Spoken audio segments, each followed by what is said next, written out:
ഈ മാനസിക രോഗങ്ങൾ എങ്ങനെ ഉണ്ടാകുന്നു എന്നുള്ളതിനെപ്പറ്റി നമുക്ക് പലർക്കും ഒരു വ്യക്തതയില്ല. അതിനൊരു പ്രധാന കാരണം ഈ മനസ്സും ശരീരവും ഒന്നാണോ രണ്ടാണോ എന്നുള്ളതിനെപ്പറ്റി ഒരു കൺഫ്യൂഷൻ ഉള്ളതുകൊണ്ടാണ്. നമ്മുടെ സാഹിത്യകാരന്മാരും ചിന്തകരും ഒക്കെ പണ്ട് തൊട്ടേ പറയുന്നൊരു കാര്യം മനസ്സും ശരീരവും രണ്ടാണ് എന്നുള്ളതാണ്.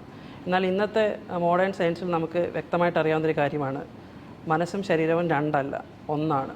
നമ്മുടെ തലച്ചോറിൻ്റെ പ്രവർത്തനം അതാണ് മനസ്സ് എന്ന് പറയുന്നത്. അതായത് mind is what our brain does എന്നാണ് നമുക്ക് സിമ്പിളായിട്ട് പറയാൻ പറ്റുന്നത്. അപ്പോൾ ഈ കാര്യത്തെപ്പറ്റി ഒരു വ്യക്തത ഇല്ലാത്തതുകൊണ്ടാണ് മാനസിക രോഗങ്ങൾ എങ്ങനെ ഉണ്ടാകുന്നുണ്ട് എന്നുള്ളതിനെപ്പറ്റി നമുക്കൊരു കൺഫ്യൂഷൻ ഉണ്ടാകുന്നത്.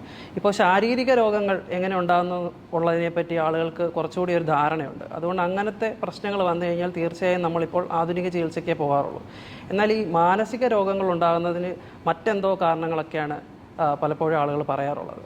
അത് ഇവരുടെ മനസ്സിന് കട്ടിയില്ലാത്തതുകൊണ്ടാണ്, അല്ലെങ്കിൽ അവരുടെ അഹങ്കാരം കൊണ്ടാണ്, ചിലപ്പോൾ അതൊരു ദൈവകോപം കൊണ്ടാണ്, അല്ലെങ്കിൽ അടി കിട്ടാത്തതിൻ്റെ കുറവാണ്.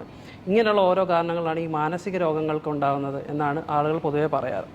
അപ്പം ഇത്തരം എക്സ്പ്ലനേഷൻ ഇങ്ങനെയുള്ള അസുഖങ്ങൾക്ക് കൊടുക്കുന്നതിൻ്റെ ഒരു പ്രധാന കാരണം ഈ ഒരു മനസ്സും ശരീരവും വേറെയാണെന്നുള്ളൊരു തോന്നലുകൊണ്ടാണ്. എന്നാൽ നമുക്കിന്നറിയാം, നേരത്തെ പറഞ്ഞതുപോലെ മനസ്സും ശരീരവും ഒന്ന് തന്നെയാണ്. തലച്ചോറിൻ്റെ പ്രവർത്തനങ്ങളാണ് മനസ്സ് എന്ന് പറയുന്നത്.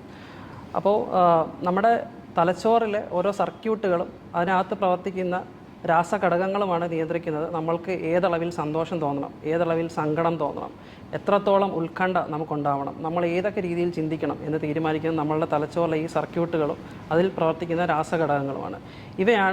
ഇവയിലുണ്ടാകുന്ന ഏറ്റക്കുറച്ചിലുകളാണ് ഈ മാനസിക രോഗങ്ങളുടെ ഒരു പ്രധാന കാരണം എന്ന് പറയുന്നത്.